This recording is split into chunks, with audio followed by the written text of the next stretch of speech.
What's going on, guys and girls? Static here, and welcome to my first tutorial back since my break. I'm really excited to show you this creation. Actually, it's my first creation with hoppers since I've been back.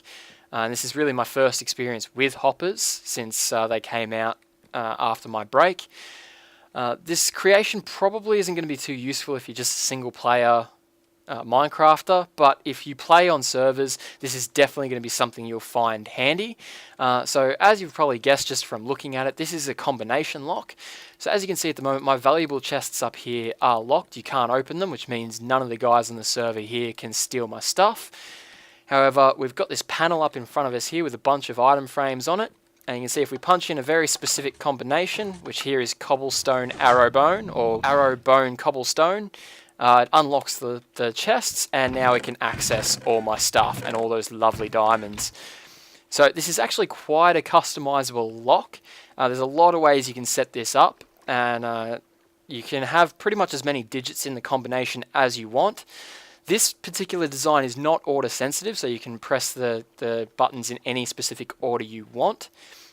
And at the moment I've got it set up in a way that's pretty easy to crack the combination. As you can see in the dispensers that aren't the actual combinations, we've just got gravel, and in the ones that are the actual digits, we've got the actual item. So yeah, very easy to crack this combination lock, but you can change the design up so that you do have the actual items in all the different hoppers, the dispensers, sorry, which will make the design a little bit harder to crack. So I'll have a really quick look at the redstone back behind here. Now, just to note, this redstone back here is all superfluous. I pretty much did that just to make it look a little bit more complex, so the guys on the server couldn't really figure out what's going on, and just because I was messing around with the design a little bit. But really, this is all you need. So as you can see, we've got the these are actually droppers, not dispensers, since they are a little bit cheaper to craft. And they just dispense into a water stream here, which carries items over the hoppers. And I don't want to jump into that water stream. Now, each of these hoppers is an item sorter, so unless like a bone or arrow or cobblestone float over these, the items are just going to keep going past and get picked up by this all catcher here. So as I mentioned before, most of these dispensers have gravel in them rather than an actual item. So most of the dispensers, or the droppers I should say, will be caught by this final hopper here, which deactivates the lock, so that even if the correct combination is put in afterwards, the lock won't work. So people can't just spam the other combinations and get the correct combination. So as you can see, very, very simple design. It's expandable as well. You could expand this line here out pretty much as far as you want to, and so you could have as many of these pins as you want to, and you can actually do a lot of other things as well to increase the security with this kind of design. So like you could make this order sensitive if you wanted to, using hoppers to block off the different using pistons, sorry, to block off the different hoppers. So depending on how much effort you actually want to put into the design, you can increase or decrease the security. So yeah, very, very flexible design, very useful sort of creation, and it takes very, very few resources, as you can see. And so something that you can make pretty early on into the piece if you're playing on a server. Alright, so let's get to building. Alright guys, so as you can see, just to get us started off here, I've already set up our droppers and the buttons. So the buttons and the droppers are very, very easy to set up, so there's no redstone required whatsoever. Placing them like this, you can see that if we hit this button, that'll power the dispenser on the left, and if we hit this button, that'll power the dispenser on the right. So there's no issue with these buttons powering both dispensers or anything like that. And very, very nice that we can fit so many buttons and so many selectors into such a small area without any redstone. So now that that's set up, we're going to just set up our item filters. Now, one thing to note with this design is that if you use any of the combinations in a given column, you're going to need to place the hoppers or the item filters to detect that combination selection either in line with that column or preferably slightly after that column. So the reason being is that dispensers or droppers will shoot out items kind of randomly. So if we were to put a hopper underneath this column that's intended to detect items from this column, sometimes the item will spit out a little bit to the left and the combination click won't actually set off the pin. Because it uses pistons though, you can hear when the pins activate. Although if you're not using sound, then it becomes really, really annoying as you can't tell which buttons you've pushed and which ones you haven't yet. Like which ones have registered and which ones haven't. But so now that that slight concession's out of the way, we'll get to work on our item filters here. Alright, so as you can see, we've had a little bit of weather here in the creative world, which kind of ruins the continuity of the video. A little bit annoying, but we're going to continue on anyway. So after you've placed your droppers and buttons, the next stage is to place our item filters. So these are just going to be our stock standard item filter. So where this center block here is, we're going to want to place a hopper, and we want to draw some signal out of that using a comparator. So we're going to place the comparator first, just like so, and then we're going to place a hopper going directly into that comparator. Now I'm not 100% sure if this little spout here needs to be pointing into the comparator for this to work, but every tutorial I've seen on these item filters says that it does need that to happen, so we're just going to do that to be safe. And out of that comparator, you're going to want to draw a redstone line of 2 blocks in length, so one directly out and one block down, just like so. And out of this block, we're going to want to pull some power, so using a repeater, just like that, and that repeater is going to power this block, which has a redstone torch on it. So when that repeater gets power, this redstone torch is going to turn off. For the time being, that redstone torch is going to be blocking or locking this hopper, which is pointing into that chest there. So at the moment, this hopper won't take any items, but once that redstone torch turns off, that hopper will unlock and allow items to pass through. Now you're also going to want to get rid of that block on top of the chest so that you can access this chest later on.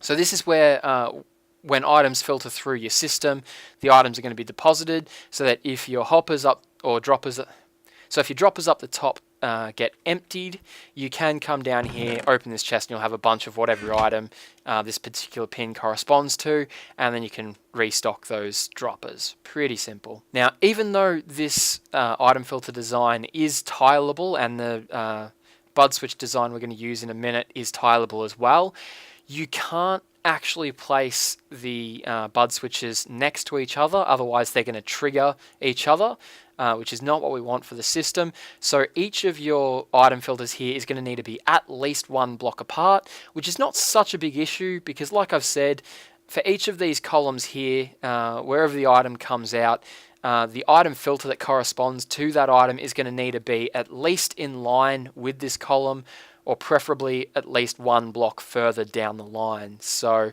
yeah, keep that in mind when you're placing these item filters. Make sure they're at least 1 block apart. And so once you've got your circuit set up here, all you need to do is in this top hopper here, in these last 4 slots, you need to place 21 of any item that you're not going to be filtering through the system. So for this one, we're just going to use redstone torches, but you can use pretty much anything. So very simple, just grab a stack of 21 of the item, drag it across, spreading it equally across those 4 slots, and then just place the last one in that slot there. I'm pretty sure you can place that anywhere, but I just like to place it in that first slot there just for consistency. And in this very first slot of the hopper, you want to place whatever item you're sorting. Now, it is very important that the item that you're sorting, so the item that's going to set off this pin, is in that first block there. Otherwise, this circuit isn't going to work. So for this one, you can see in this first dropper down the bottom, we've got grass blocks. So we're going to be filtering the grass block through this pin here. And so I've just gone ahead and set up the rest of those item filters. So you can see that we're just using these bottom 3, sorry, not that one. So we're using the bones, the grass blocks, and the rotten flesh. And so you can see those correspond to these first 3 pins there. And then every other dispenser or dropper we've filled with gravel, which is going to activate this last pin, which we're going to be using as our intruder detection. So the way this works, in case you haven't seen this kind of item filter before, is that as you can see at the moment, all of these comparators are outputting a redstone signal of 1. So it's only lighting up this first piece of redstone dust there. However, if we throw in a grass block into this top hopper, don't know if you can see that, but very, very quickly, that last piece of redstone dust fired there. We might actually just use a piston so that you can see that a little bit easier.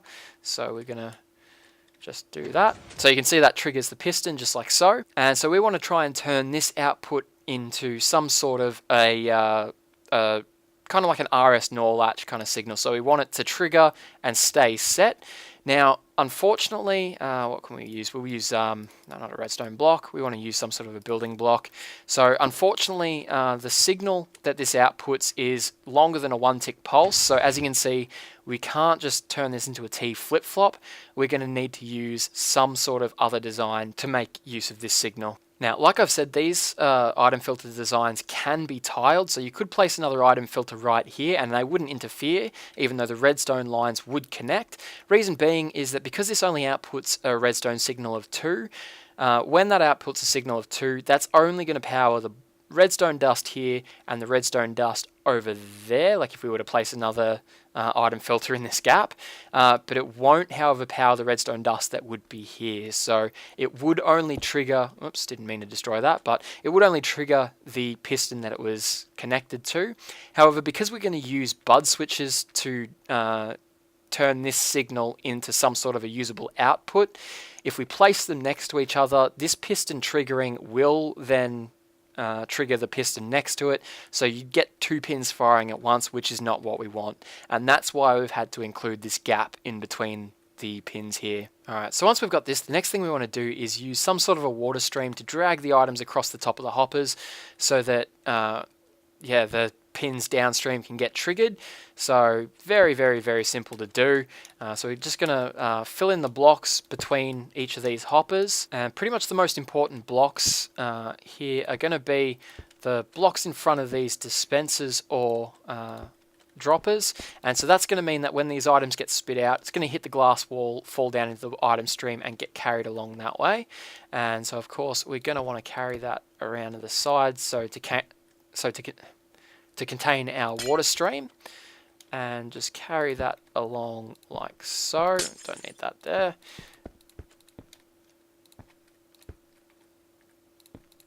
Just like that. And optionally at the end here, what I like to do is just place a cactus. And so what that's going to do is, if any of the items get dispensed and don't get picked up by these dispensers, the cactus is going to destroy them so that they don't start lagging your world. You could optionally place a hopper at the end here as well, just as a catch-all, so that you don't destroy any of your items. But ideally, you want to use items in the dispensers that you have a lot of anyway, just so that the dispensers can be used multiple times. So chances are you're not going to worry too much if those items get destroyed. So once you've got this sort of setup going here, you can just place your water stream on top of that first hopper, and you can see that's going to drag items across the top of the hoppers and allow each of those pins to get triggered. Now, because as you can see I am actually in an ice or snowy biome, I'm also just going to place a block on top of that water stream so that it doesn't freeze over, but in the final design you don't necessarily need to do that. Alright, so like I've said, now that we've got this, we're going to need to somehow draw an output out of these blocks, and to do that we could use an RS NOR latch, but instead we're going to get a little bit fancy and use a bud switch. So we're going to use a variant of this bud switch here. As you can see, it's extremely simple. The important parts of this bud switch are this block, which gets powered, which needs to be separated by 1 block from the piston. And that's pretty much it. So as you can see, by causing a block update next to that piston, it's going to make the piston realize that it's powered by that block. It's going to update, causing the piston to extend, pushing the glass block to where this sand block would be, meaning that it's no longer powered, and that means that the piston's then going to retract. Now, like I said, we're going to use a variant of this bud switch. It's going to be changed a little bit because we want to chain these between the different pins so that our reset pin on the end here can affect the other 3 pins in the line.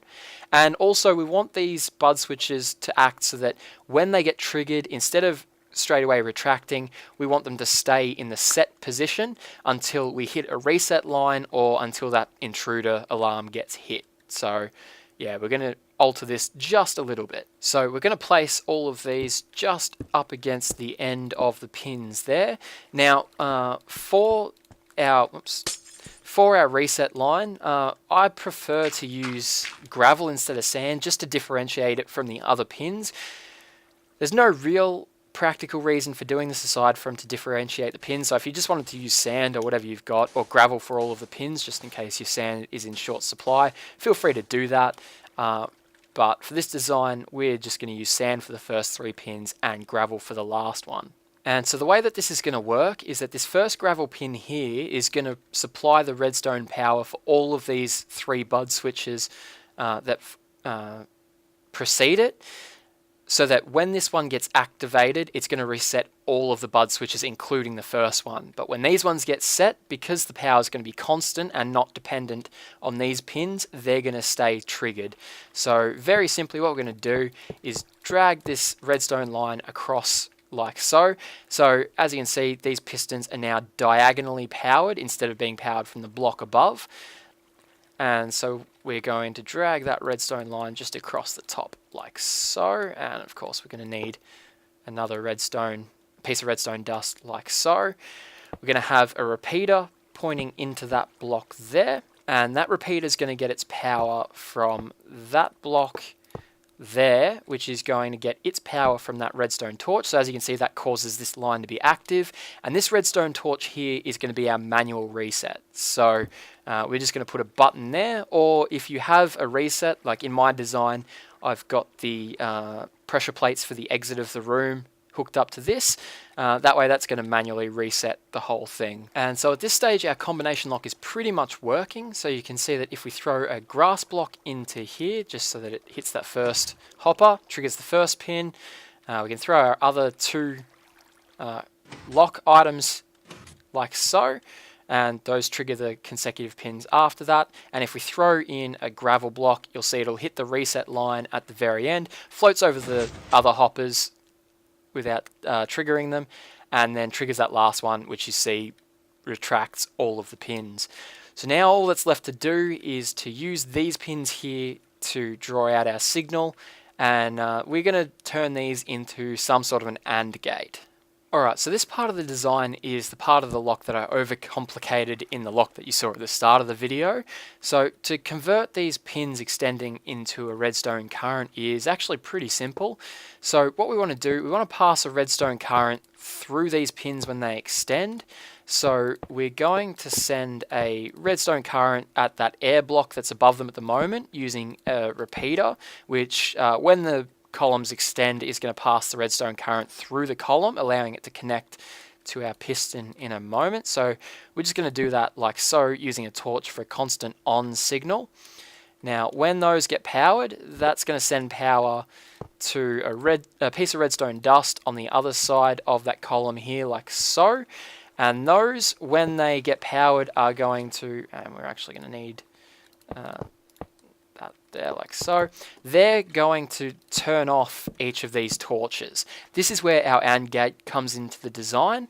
So we're going to then have a redstone line underneath these torches, just like so.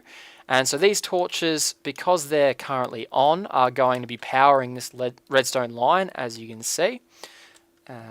If we can do that without falling, just like so. And we're going to just put a block here like that.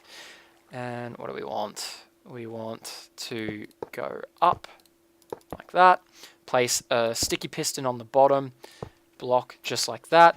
Connect the redstone line into it, and there you go. So that's got the chests locked. So in the final design, you probably wouldn't have your valuables chest right next to the circuitry like I have here. You'd probably have that out to the side like I showed you in the design at the start of the video.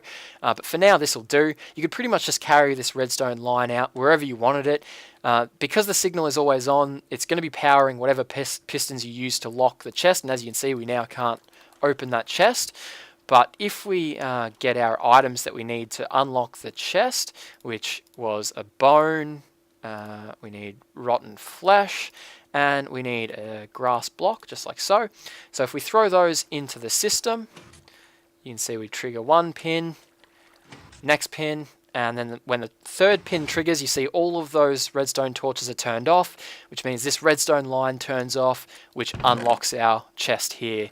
So yeah, pretty simple. And so then, like I said, you'd probably have the reset line here hooked up to your pressure plates for exiting the storage room.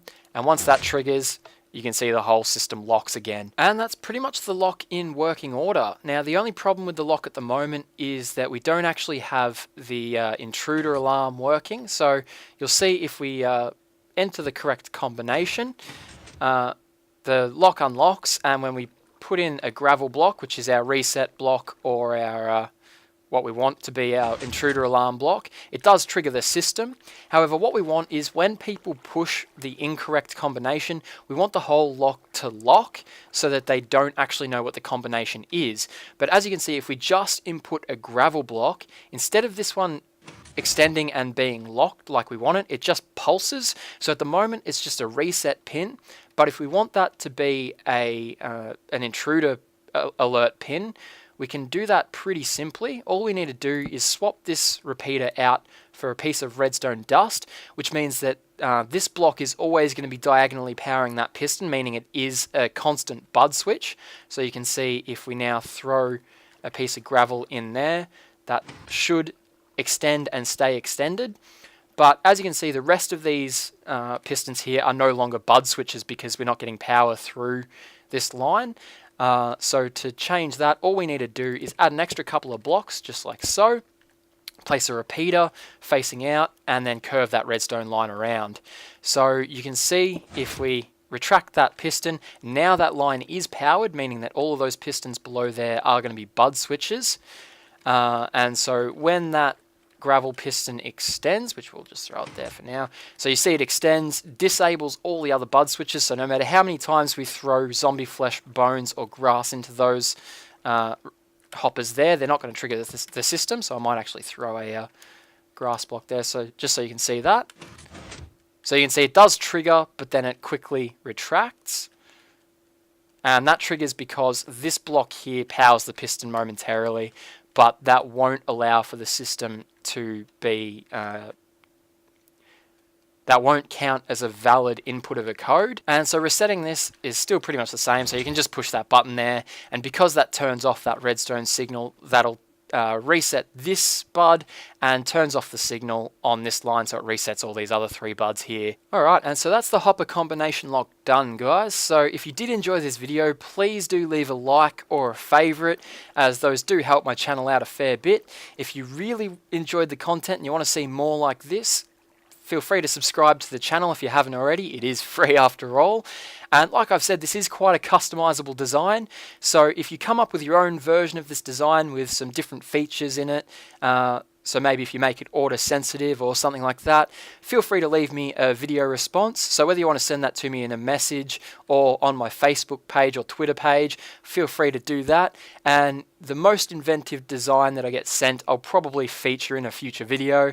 So yeah, do send those designs through, guys. So yeah, like I said, guys, I hope you enjoyed the video. My name's Static, and I will see you guys next time. Just got gravel, and in the ones that are the actual digits, we've got the actual item. So yeah, very easy to crack this combination lock, but you can change the design up so that you do have the actual items in all the different hoppers, the dispensers, sorry, which will make the design a little bit harder to crack. So I'll have a really quick look at the redstone back behind here. Now, just to note, this redstone back here is all superfluous. I pretty much did that just to make it look a little bit more single player Minecrafter, but if you play on servers, this is definitely going to be something you'll find handy. So as you've probably guessed just from looking at it, this is a combination lock. So as you can see at the moment, my valuable chests up here are locked. You can't open them, which means none of the guys on the server here can steal my stuff. However, we've got this panel up in front of us here with a bunch of item frames on it. And you can see if we punch in a very specific combination, which here is cobblestone arrow bone or arrow bone cobblestone, it unlocks the chests, and now we can access all my stuff and all those lovely diamonds. So this is actually quite a customizable lock. There's a lot of ways you can set this up, and you can have pretty much as many digits in the combination as you want. This particular design is not order sensitive, so you can press the buttons in any specific order you want. And at the moment, I've got it set up in a way that's pretty easy to crack the combination. As you can see, in the dispensers that aren't the actual combinations, we've complex, so the guys on the server couldn't really figure out what's going on, and just because I was messing around with the design a little bit. but really this is all you need. So as you can see, we've got the these are actually droppers, not dispensers, since they are a little bit cheaper to craft.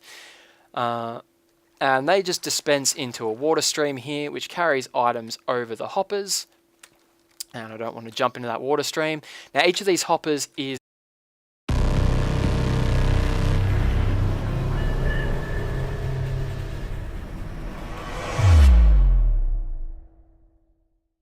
What's going on, guys and girls? Static here, and welcome to my first tutorial back since my break. I'm really excited to show you this creation. Actually, it's my first creation with hoppers since I've been back. And this is really my first experience with hoppers since they came out after my break. This creation probably isn't going to be too useful if you're just